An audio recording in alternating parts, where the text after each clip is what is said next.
movie. It's called Collapse. It was made in 2009. It's a documentary. When I was watching this movie, and it was exploring how the decline of capitalism and how the behaviour of the human race is inevitably going to lead to its destruction through the business models that they adopt. I kept on hearing things that are now happening, and it was quite, not frightening, but so not quite sure the adjectives that I want to describe. I'm going to read a bit of a review by Roger Ebert on this, and he starts by saying, "I have no way of assuring you that the bleak version of the future outlined by Michael Rapport in Collapse is accurate. I can only tell you that I have a pretty good built-in bullshit detector, and its needle never bounced off zero while I watched this film." And this is where I saw it as a pretty predictable thought pattern about how the future it will evolve, given the points that he made. Although the establishment, the global establishment, of course, run roughshod over the film and said it was a conspiracy, a fictional conspiracy, but I don't believe that. In it, he said that we are past the peak of global oil resources, and he described the notion of oil reserves being the most valued resource that we have in terms of its impact on our lifestyles. And he referred to, of course, the car, various oils for cooking, and how plastics are dependent on oils. And it described how the United States in particular, but the Western world, and I guess also the East, are likely to plunder these resources from less strong countries to enable their wealth to be maintained for the elites. And we touched on the political dimensions, particularly with reference to how oil reserves in Iraq were targeted by the American administration, and the issue of them looking for weapons of mass destruction was a complete load of bull, and that they wanted to get hold of the oil reserves in Iraq, and did so by invading and liberating, as it was called. But they've now established a huge air force base to guarantee that no one's going to get their hands on the oil other than themselves. And in many ways,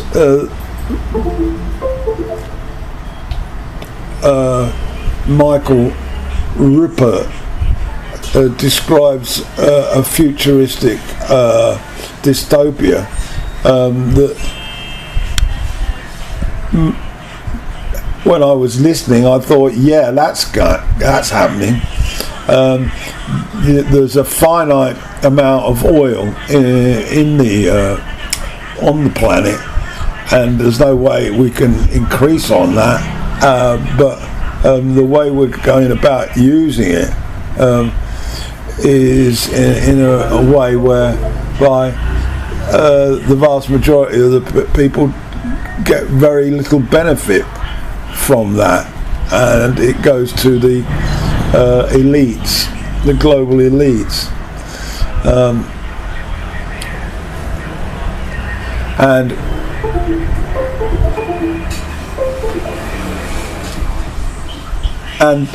I found it very, very fascinating, I have to say, the whole movie.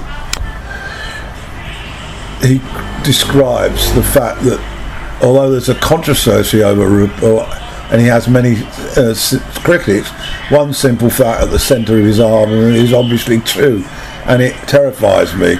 That fact, we have passed the peak of global oil resources. There are only so many known oil reserves.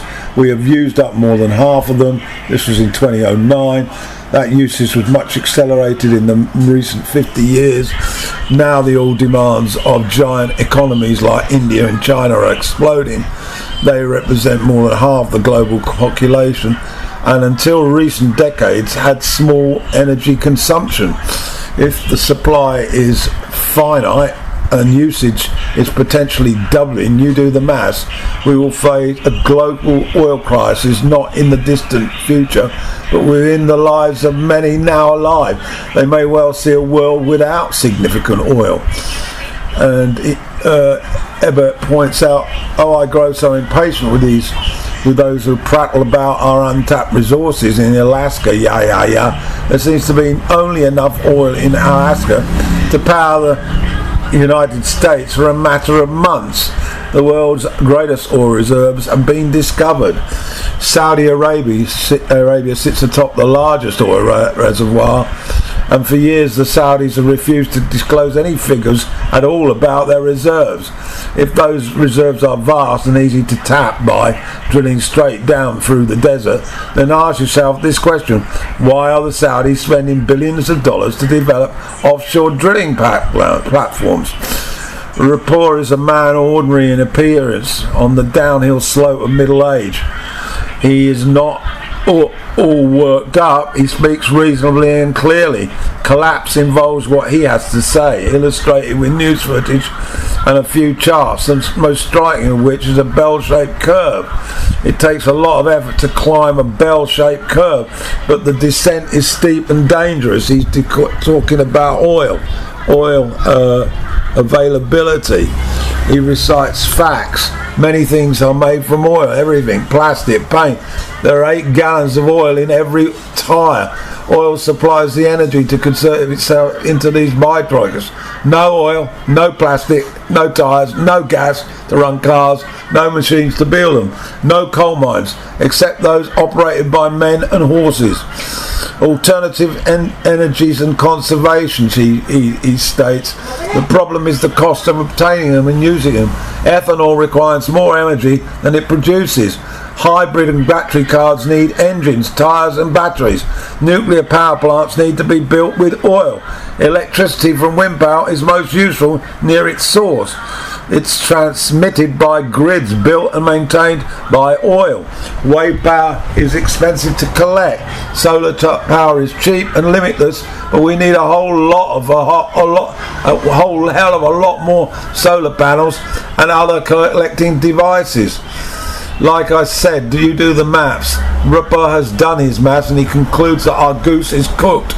He doesn't have any answers. We're passing the point of diminishing returns on the way to our rendezvous with the point of no return. It was nice while it lasted. People lived happily enough in the centuries before oil, electricity and steam, I guess. Of course, they were fewer than 6 billion of us. In this century, report says there will be a lot fewer than 6 billion again. It won't be a pretty sight. I'm not going to mention his theories about global warming because there's a subject that inflames too many zealots. About peak oil, his reasoning is clear, simple and hard to refute. So you can stop reading now. That's the heart of Rupert's message, delivered by a calm guy who could be Wilfred Brimley's kid brother, lives alone with his dog and is behind on his rent. I was fascinated by some of the directions peak oil takes him into. For him, he says, it was the key to understanding many seemingly unconnected geopolitical events. The fact the outlines are known to world leaders who don't talk a lot about them. in alarmist terms, but they explain why Bush and Cheney were happy to have an excuse to invade Iraq, and why our embassy compound in Baghdad is the largest we've ever built, larger than Vatican Square, and why we're so much more worried by Iran than North Korea. They will also explain Obama's perplexing decision to increase troops in Afghanistan. An undeclared world war for all is already underway. I don't know when I've seen a thriller more frightening. I could tear my eyes from the screen. Collapse is even entertaining in a macabre sense. I think you owe it to yourself to see it. And that wraps it all up. And what concerned me was also the fact that with too many people on the planet and not enough oil, it's more than likely, and we're seeing this now in 2024, that the globalists might see it as imperative to eliminate large sections of the population so there are less people around wanting it. And the recent COVID experience would tend to add weight to that. The fact that there's been over 1 million people who have died from so-called excess deaths after taking this vaccine from these huge corporations would suggest that this was a test case, and that the next time around the globalists are wanting far more people to perish because there's just too many of us who want that oil, and the oil is getting less and less.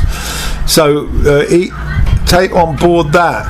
And then of course the activities of war and how that is also as a byproduct of death. By its own nature of calling it a war, people are killed, and that's another way of reducing the population.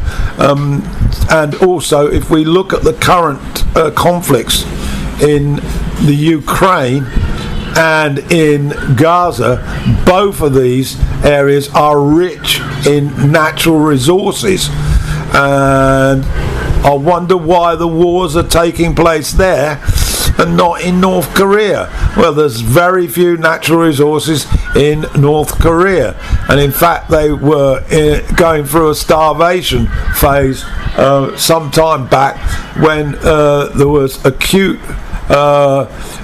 problems in delivering resources to them.